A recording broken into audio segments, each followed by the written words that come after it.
que ignora la geografía no puede conocer la historia. La Biblia es mayormente historia, de modo que para empezar a dominar la historia de la Biblia debemos empezar con geografía. Y es por eso que vamos a hacer esto, ¿no? De poder juntos ir estudiando y aprendiendo. Y la idea es que al final de esta clase podamos tener nosotros un concepto en nuestra mente mucho más claro de, por lo menos, los lugares más importantes o principales donde la mayoría de los eventos históricos del Antiguo Testamento suceden, ¿no? Y por eso vamos a ver esto. Y en primer lugar, bueno, los cuerpos de agua, ¿no? Si se fijan ahí en el mapa, lo que ven ahí, esas líneas grises, son ríos, ¿no? Cuerpos de agua, como dice el libro. Y la idea es poder nosotros identificar los ríos principales y donde suceden todos los eventos, ¿no? Ahí en el libro dice: los puntos principales de anclaje para dominar la geografía de la Biblia son las masas de agua. Y dice: cuando lea cada descripción, vaya al mapa de trabajo e inserte el nombre del cuerpo de agua junto al número correspondiente. Bueno, ahí está. Fíjense que dice número 1. ¿Llegan a leer ahí? Sí, ¿no? ¿Sí? Julián, ¿puede leer ahí? Sí, bien. Entonces estamos aprobados. Bien. Número 1 dice... Fíjense que en el mapa tiene un numerito, ¿lo ven? Tiene el número 1, 2, 3, hasta el 8. Bueno, el número 1 dice el mar Mediterráneo. El mar Mediterráneo. Muchas veces aparece en la escritura como el gran mar. Pero es esto, ¿no? El mar Mediterráneo, ¿no? El mar que está pegado a la tierra de Canaán o de Israel, ¿no? Fíjate que dice que la tierra del Antiguo Testamento yace al oriente de este hermoso cuerpo de agua, ¿no? Y en segundo lugar nos dice que está el mar de Galilea también en este mapa. Y dice que dar el nombre de mar a este cuerpo de agua parece ser una exageración, ya que eso es un lago de agua dulce que mide 10 kilómetros de ancho y 20 de largo, ¿no? Está tierra adentro, como a 50 kilómetros del mar Mediterráneo. Como a 50 kilómetros del mar Mediterráneo. Y ahí lo podemos ubicar. ¿Se acuerdan? Número 1, mar Mediterráneo. Número 2, el mar de Galilea. Después vamos a ir haciendo de memoria. Así que yo le estoy ayudando con esto, poniéndole las cosas y después las vamos a poner juntas. Así que bueno, número 1, el mar Mediterráneo, esa gran masa de agua que ven ahí. Y como a 50 kilómetros a la derecha está el mar de Galilea, ¿no? Esa cabecita que ven ahí chiquitito es el mar de Galilea. Luego el número 3 dice el río Jordán. El río Jordán dice: corriendo al sur y partiendo del mar de Galilea, de la cabecita que habíamos visto ahí, el río Jordán recorre como 90 kilómetros a vuelo de pájaro para desembarcar en el mar Muerto, ¿no? Ahí es donde termina el río Jordán. Muchos se sorprenden, dice, por la cantidad de historia que ha girado en torno a un río tan pequeño en muchos sentidos, ¿no? Y es que, si ustedes recuerdan, ¿no? Probablemente todo lo que hemos leído de la Biblia, ¿no? Muchas veces se nombra a este río, ¿no? El río Jordán, como muchos otros, pero muchas cosas han pasado, ¿no? En el río Jordán, y lo vamos a ir viendo a lo largo de la materia, ¿no? Pero por eso es importante nosotros identificar dónde estamos parados, ¿no? Para que cuando veamos todas estas historias podamos recordar dónde estamos, ¿no? Ubicados. Así que abajo del mar de Galilea es donde se encuentra el río Jordán, ahí el número 3. Es esa colita que ven ahí, ¿no? Y como decíamos ahí, este río Jordán termina ¿en dónde? En el mar Muerto, ¿no? Y dice, el mar Muerto yace en el fondo del mundo, en algún sentido, ¿no? Como una gigantesca salchicha, dice, con un mordisco, ¿no? Si se fijan ahí, parece que le falta un pedacito. Pero bueno, dice, es el punto más bajo de la tierra. Casi 100 metros por debajo del nivel del mar en su punto más bajo. De modo que las aguas fluyen hacia él, ¿no? Hacia el mar Muerto, pero no las deja salir. Como resultado, el agua ha desarrollado depósitos de alto contenido mineral, por lo que no sustenta ninguna forma de vida, ¿no? Ni animal ni vegetal. De ahí que el nombre sea el mar Muerto, ¿no? No hay nada vivo ahí, ¿no? Y es eso que está ahí. ¿Ven el número 4? ¿Lo ven? Entonces tenemos mar Mediterráneo número 1, el mar de Galilea arriba de todo, el río Jordán, que es la colita esa finita, y termina con el mar Muerto. El número 5 es el río Nilo, ¿no? Tal vez el más famoso del mundo. El Nilo atraviesa el corazón de Egipto, esparciéndose como muchos dedos, ¿no? Como muchas ramas, y desembocando en los brazos abiertos del mar Mediterráneo que habíamos visto, ¿no?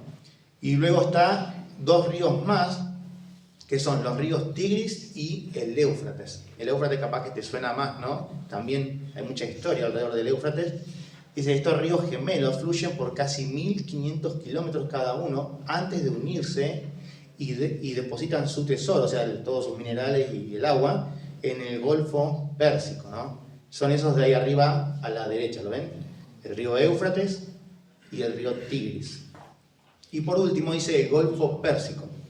Estos tres cuerpos de agua, el Tigris, el Éufrates y el Golfo Pérsico, forman el límite más oriental de las tierras del Antiguo Testamento. Es la parte que más al costado está, ¿no? Al oriente de todos los eventos del Antiguo Testamento, ¿no? El Tigris y el Éufrates fluyen a través de Irak en la actualidad, mientras que el Golfo Pérsico separa a Irán de Arabia Saudita. Ahí en su apunte van a ver después un mapa que va a mostrar el mapa de la actualidad, ¿no? Te muestra Irak, Arabia Saudita, Jordania, etcétera, ¿no? Como para que tengamos una idea de cómo están las cosas hoy, ¿no? Pero bueno, esa sería la imagen completa de los cuerpos de agua en el mapa bíblico, ¿no? En donde pasa la mayor parte de la historia del Antiguo Testamento, que vamos a ir viendo paso a paso, ¿no? En las etapas. No solamente vamos a ver esto, ¿no? Las masas de agua que hay ahí en el mapa, sino también los lugares que la historia del Antiguo Testamento nos va narrando, ¿no? De los eventos principales, que es importante, ¿no? Fíjense que dice, con el recuadro geográfico ofrecido por los cuerpos de agua, podemos ubicar los lugares que son relevantes en el Antiguo Testamento. Bien, ahí vamos a ver, si se fijan, son letras ahora, ¿no? Primero eran números, ¿no? Del 1 al 8 era la cantidad de los ríos, y ahora vemos letras, ¿no? Y vamos a ver, por ejemplo, ahí en el apunte, vemos los lugares que hay, ¿no? Y en primer lugar, vemos que es el huerto del Edén, el huerto del Edén. Y dice, bueno, es imposible determinar la ubicación exacta del huerto del Edén, donde todo empezó. Sin embargo, estaba cerca de la confluencia de 4 ríos, 2 de los cuales eran el Tigris y el Éufrates. Si vamos a Génesis, capítulo 2, versículo 8 al 14, vamos a ver que justamente lo menciona, ¿no? Dice, y Jehová Dios plantó un huerto en Edén, al oriente, y puso allí al hombre que había formado. Y Jehová Dios hizo nacer de la tierra todo árbol delicioso a la vista y bueno para comer. También el árbol de la vida en medio del huerto y el árbol de la ciencia del bien y del mal. Y salía de Edén un río para regar el huerto, y de allí se repartía en 4 brazos. El nombre del uno era Pisón, este es el que rodea toda la tierra de Ávila donde hay oro, y el oro de aquella tierra es bueno. Y allí también allí también bedelio y ónice. El nombre del segundo río es Gijón, este es el que rodea la tierra de Cus, y el nombre del tercer río es Hidekel, este es el que va al oriente de Asiria. Y el cuarto río es el Éufrates, ¿no? Así que estos dos últimos, Hidekel, que evidentemente es el Tigris, porque es el que va al oriente de Asiria, que ya lo vamos a ver en el mapa, y el cuarto río es el Éufrates, ¿no? El Éufrates. Así que vemos que son importantes, ¿no? No podemos a ciencia cierta ubicar dónde estaba el huerto del Edén, pero evidentemente estaba ahí, ¿no? Estaba entre esos ríos. Evidentemente desaparecieron los otros dos que estaban ahí, que salían del Edén, pero esta sería la ubicación aproximada del huerto del Edén. Así que no pasen por ahí porque lo va a agarrar el ángel con la espada. Bien, seguimos. En primer lugar vimos el Edén, ¿no? Acuérdense dónde está. Entre el Éufrates y el Tigris, abajo de todo, ¿no? En la confluencia. El punto B sería Canaán, que también es llamado Israel, ¿no? Al principio de la historia se conoce como la tierra de Canaán y luego se le pone el nombre de Israel, ¿no? El nombre de la nación de Israel. Dice, este diminuto pedazo de tierra que yace entre la costa del Mediterráneo, ya se tienen que ir haciendo una idea de dónde está, ¿no? Entre la costa del Mediterráneo y el mar de Galilea, el río Jordán y el mar Muerto. Cambia de nombre a través del Antiguo Testamento. Dice. En Génesis se le llama Canaán. Después que los hebreos se establecieron en la tierra, en el libro de Josué, se le llegó a conocer como Israel. 1300 años más tarde, al principio del Nuevo Testamento, a la tierra se le conoce por sus regiones, de sur a norte, Judea, Samaria y Galilea, ¿no? Que es como lo vemos en el Nuevo Testamento. prácticamente casi siempre, ¿no? Pero bueno, ahí serían, fíjese que está entre el mar Mediterráneo, el mar de Galilea, el río Jordán, el mar Muerto. Vemos ahí el punto B, si se fijan hay como una flechita que te marca dónde está, ¿no? Así que bueno, ahí sería la tierra de Israel o Canaán, está ahí. Jerusalén, ¿dónde está Jerusalén? Bueno, ubicada, dice, al borde del espaldón noroccidental del mar Muerto. Esta ciudad, enclavada en las montañas centrales de Israel, es tan central en la historia del Antiguo Testamento que debe ser considerada e identificada aparte. Dice. Es la capital de la nación de Israel, ¿no? Y ya sabemos que es súper importante esto, ¿no? Saber dónde está Jerusalén, que está ahí. Fíjense que ahí tiene como un asiento, ¿no? En donde empieza el mar Muerto, bueno, ahí es donde, al costadito, está la ciudad de Jerusalén, ¿no? El punto D, Egipto. Dice, Egipto es la gran dama de la civilización antigua y juega un papel importante en la historia del Antiguo Testamento. Ahora lo vamos a ver. Luego, Asiria está ubicada en las cabeceras del río Tigris y del Éufrates. Este gran poder mundial es notable en el Antiguo Testamento por conquistar el reino del norte de Israel y por esparcir su gente, o sea, la gente de Israel, a los cuatro vientos, ¿no? Así que por un lado tenemos a Egipto, que se acuerdan dónde estaba Egipto, cerca de qué río estaba, el río Nilo, ¿no? ¿Y se acuerdan dónde estaba el río Nilo? Abajo del mar Mediterráneo, ¿no? Así que ahí lo ven, Egipto. Está ahí Egipto. Y vemos que Asiria estaba entre qué ríos. El Tigris y el Éufrates. ¿Dónde estaba el Tigris y el Éufrates? Arriba a la derecha, ¿no? No lo menciono acá en el mapa, ¿no? Pero vemos que ahí está el Éufrates y el Tigris, ¿no?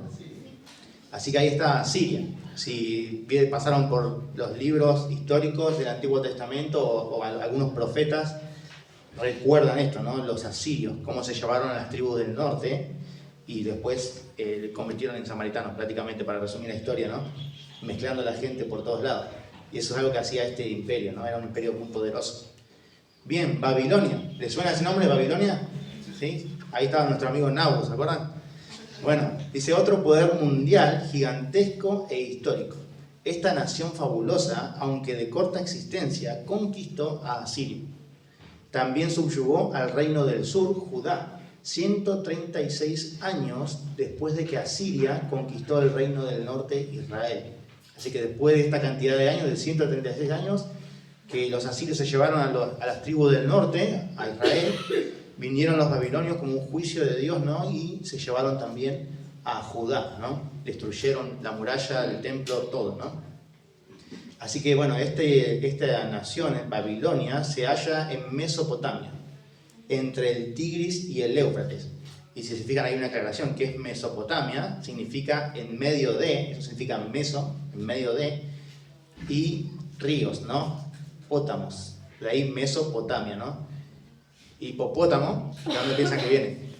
Hipo es como debajo, y potamos, digamos, sería río, debajo del río, ¿no? Por eso están abajo del río. ¿Viste qué loco, no? Bueno, eso es algo que pensaba mientras... Después empecé a hacer cuenta. Bueno, eso se van a acordar. No se van a acordar de todas las cosas, pero se van a acordar de hipopótamo. Bien, ahí tenemos Babilonia. ¿Se acuerdan que estaba también abajo, entre estos dos ríos, ¿no? Ahí en Mesopotamia, entre el Tigris y el Éufrates, casi llegando al Golfo Pérsico, ¿no? Que es el punto F, Babilonia, ¿no? Así que tenemos arriba de todo a Siria y más abajo tenemos a Babilonia, ¿no? Bien, Persia, otro de los grandes imperios, ¿no? La última superpotencia histórica del Antiguo Testamento se ubica en la orilla del norte del Golfo Pérsico, ¿no?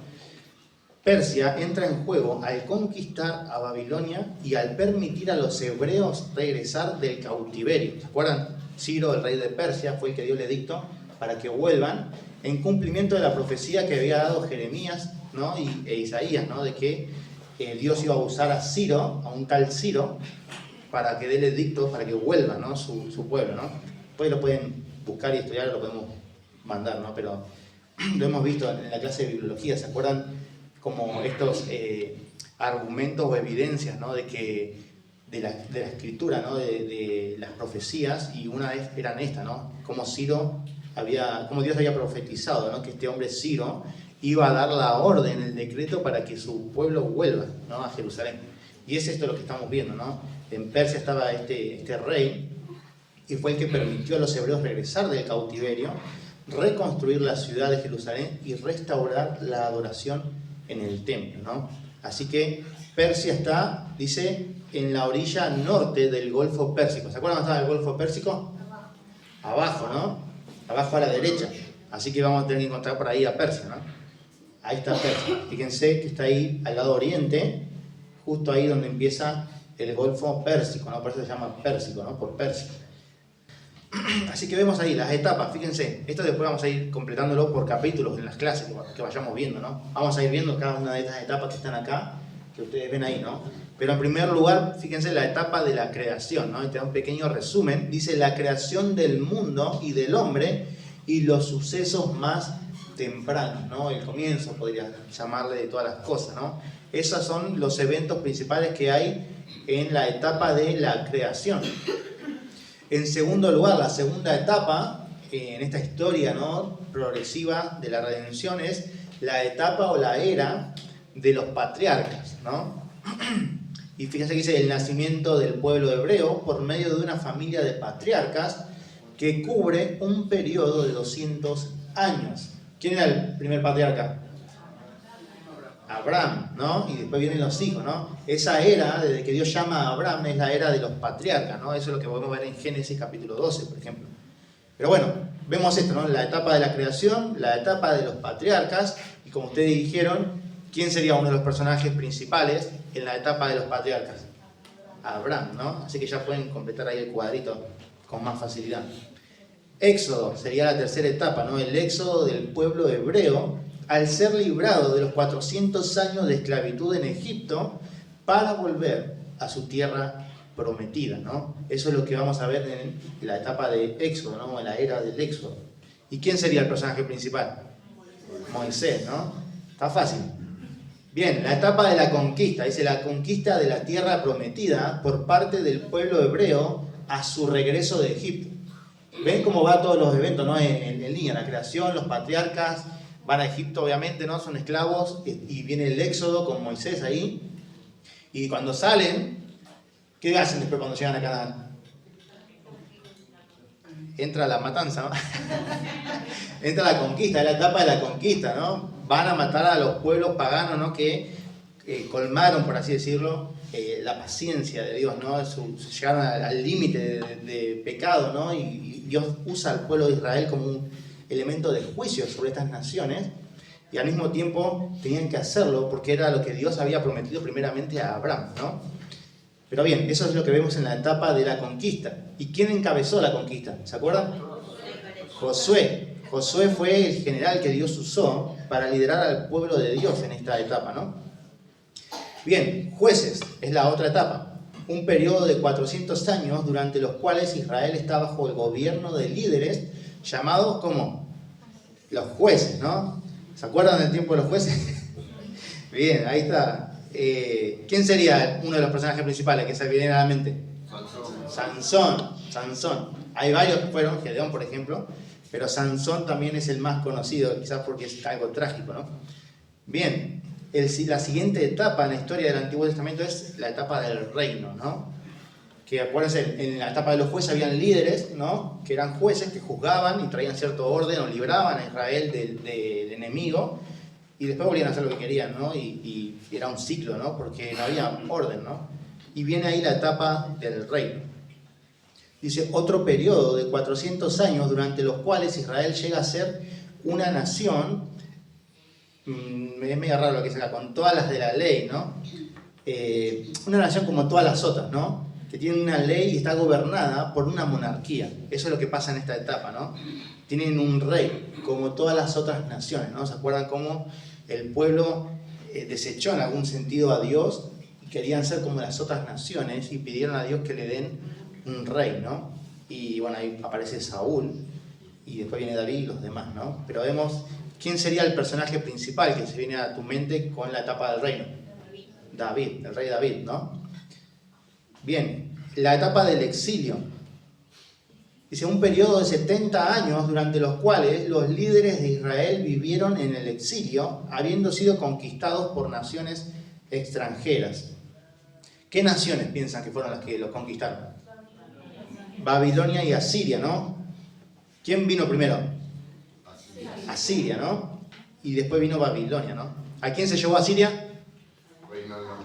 Al reino del norte, ¿no? Y Babilonia, bueno, al reino del sur, que sería Judá y Benjamín, pero siempre mencionan a Judá, ¿no? 70 años, ¿no? Duró este periodo del exilio. ¿Y quién piensan que sería un personaje referente o central que vivió en el exilio? Daniel, el profeta Daniel, muy bien. Bien, la etapa del regreso.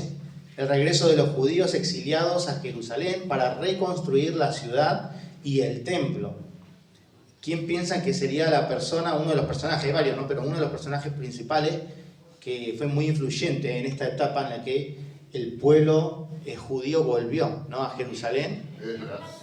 Esdras, ¿no? Nehemías puede ser también, pero es Esdras el que ponen acá como el personaje principal.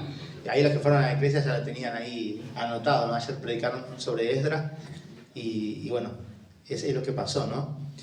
Y la etapa del silencio, la última etapa en esta historia del Antiguo Testamento, es un periodo final de 400 años entre la conclusión del Antiguo Testamento, es decir, cuando se escribió el último libro del Antiguo Testamento, y la apertura del Nuevo Testamento. Se refiere cuando se escribió el primer libro del Nuevo Testamento. ¿Quiénes piensan que son los personajes principales en esta etapa donde ya no había revelación nueva escrita, ¿no? No es que Dios estaba inactivo, ¿no? Pero no trajo más revelación, a eso se refiere con silencio, ¿no? Los macabeos, los escribas. Hay un montón, sí, los fariseos. Los fariseos son los personajes que aparecen acá y que por eso nos encontramos con ellos cuando vamos al Nuevo Testamento y aparecen y dicen, ¿de dónde salieron estos, no? Bueno, estos aparecen acá, ¿no? En esta etapa aparecen estos hombres que serían como la rama conservadora de la religión judía en ese tiempo, ¿no? Vemos que en la era de la creación el personaje central es Adán y la descripción sería el primer hombre, ¿no? En la etapa de los patriarcas, ya lo dijeron ustedes, Abraham es el primer patriarca. En la etapa del Éxodo, Moisés es el líder del Éxodo. En la etapa de la conquista, Josué es el líder del ejército de Israel. En la etapa de jueces vemos a Sansón, el juez más famoso, dice. En la etapa del reino a David, que es el rey israelita más conocido. En la etapa del exilio tenemos a Daniel, el principal profeta en el exilio. Y en la etapa del regreso tenemos a Esdras, el líder central del regreso. Y en la etapa del silencio vemos que aparecen estos personajes, ¿no? Los fariseos, que son los líderes religiosos de la nación de Israel. Fíjense, dice, nuestra tarea final es identificar el lugar geográfico general o específico de los sucesos de las principales eras del Antiguo Testamento, empezando con la creación y Adán como ejercicio para memorizar. Lea la descripción del lugar de cada una de las eras y escriba en cada una de ellas la era principal y la figura histórica central. Fíjense ahí, dice los 9 lugares principales del Antiguo Testamento, ¿no? En primer lugar, ¿qué era? O la etapa, creación, ¿no? Y el personaje, ¿quién era? Adán. Y el lugar, fíjense que dice que fue en Edén, ¿no? Y te da una descripción, dice el jardín del Edén, en donde Adán es creado, cerca de la confluencia de los ríos Tigris y Éufrates. ¿Se acuerdan que hacía así los ríos? Ven, ahí está, creación, Adán. Segunda etapa o segunda era, Javi, ¿cuál que era es? Patriarca. ¿Y el personaje? Abraham. Abraham. Y el lugar es Canaán. Abraham emigra, o sea, sale desde Ur, esto es abajo de Babilonia, desde Ur, cerca del Edén, a Canaán, en donde él y otros patriarcas vivieron hasta el tiempo de la esclavitud en Egipto. Bien, la tercera etapa. Susana, ¿cómo se llama? El Éxodo. Esto tiene lugar en Egipto. ¿Quién es el personaje principal del Éxodo? Moisés, muy bien. Moisés, ¿no? La etapa o la era del Éxodo, vemos a Moisés encabezando como figura central, ¿no? Dice, durante una severa hambruna, los israelitas emigran a Egipto y son esclavizados por 400 años antes de su éxodo a la libertad, ¿no? Vemos en esta etapa a Moisés, ¿no? Bien, de vuelta estamos en Canaán, la etapa 4. ¿Cuál es la era de la etapa? ¿Qué es lo que viene después del éxodo? Courtney. La conquista. ¿Y quién es el personaje principal en la conquista? Josué. Pedrillo. Etapa 5, después de la conquista. También tiene lugar en Canaán. ¿Qué etapa era? No. Fíjate que se le llama Canaán. Jueces. ¿Y quién es el personaje principal? Jueces, Sansón, el más famoso. Sansón, muy bien. Los israelitas viven en Canaán bajo un sistema tribal informal, gobernados por jueces los 400 años siguientes, ¿no? Etapa 6, después de la era de los jueces. A ver, Kevin. El reino. David es el personaje principal, ¿no? Con la formación de una monarquía formal, se designa a la tierra con el nombre nacional de Israel. Y ahí pasa a llamarse Israel. Por eso el lugar dice Israel en vez de Canaán, ¿no? Bien, la etapa 7. ¿Quién quiere decir qué etapa es y qué personaje? Esmeralda. Exilio y Daniel. Muy bien. Dice, en razón del juicio, debido a la corrupción moral nacional, Israel es conquistada por naciones extranjeras, obligando finalmente a sus líderes a 70 años de exilio en Babilonia. Y vemos que el personaje ahí es Daniel, ¿no? La etapa 8, ¿quién quiere? Moni. Regreso y Esdras, muy bien. Dice, a los israelitas exiliados se les permite regresar a Jerusalén para reconstruir la ciudad y el templo, aun cuando permanecen bajo el dominio del imperio persa, ¿no? El último, la etapa 9, ¿quién quiere? Silencio. ¿Silencio? ¿Y quiénes son los personajes principales? Los fariseos. Los fariseos, esa es fácil, ¿no? Me gusta. Los fariseos, ¿no? Dice, aun cuando el dominio de la tierra cambia de Persia a Grecia y después a Roma, a Israel se le permite adorar en Jerusalén sin interrupción por los siguientes 400 años de silencio. Muy bien. Ahí tenemos un resumen. Fíjense, la creación, la persona es Adán, el lugar es Edén. Los patriarcas, vemos a Abraham como la persona principal. Esto tiene lugar en Canaán. En la etapa del Éxodo vemos a Moisés como el personaje principal y esto sucede en Egipto. La etapa de la conquista, Josué en Canaán. Después tenemos la etapa de los jueces. Vemos a Sansón como el juez más famoso y esto tiene lugar en Canaán, ¿no? La etapa del reino, tenemos al rey David como el rey más famoso, ¿no? Y esto tiene lugar en Israel. La etapa del exilio, vemos a Daniel, que era el profeta más influyente, ¿no? Más importante en la etapa del exilio, y esto tiene lugar en Babilonia. La etapa del regreso, vemos a Esdras, el escriba, y esto tiene lugar en Jerusalén. Ellos vuelven, ¿se acuerdan? A reconstruir el templo y la ciudad. Y luego la etapa del silencio, ya cerrando la etapa del Antiguo Testamento, de la revelación en el Antiguo Testamento, y aparecen estos personajes que son los fariseos, y esto tiene lugar también en Jerusalén. Fíjense, de Edén a Canaán, de Canaán a Egipto, de Egipto vuelven a Canaán con la conquista, ¿no? Se establecen ahí, el reino, etc. Se rebelan, son llevados en cautiverio, después de los 70 años se cumple la palabra del Señor y vuelven a Jerusalén a edificar los muros, el templo, etc. Y están ahí hasta los tiempos de Cristo, ¿no? Dice, felicitaciones, acaba de dar un gran paso para dominar un vistazo del Antiguo Testamento. De ahora en adelante seremos más y más específicos, pero usted ha colocado un buen cimiento sobre el cual edificar en los capítulos sucesivos. Y hasta ahí, colorín colorado, terminamos, muy bien.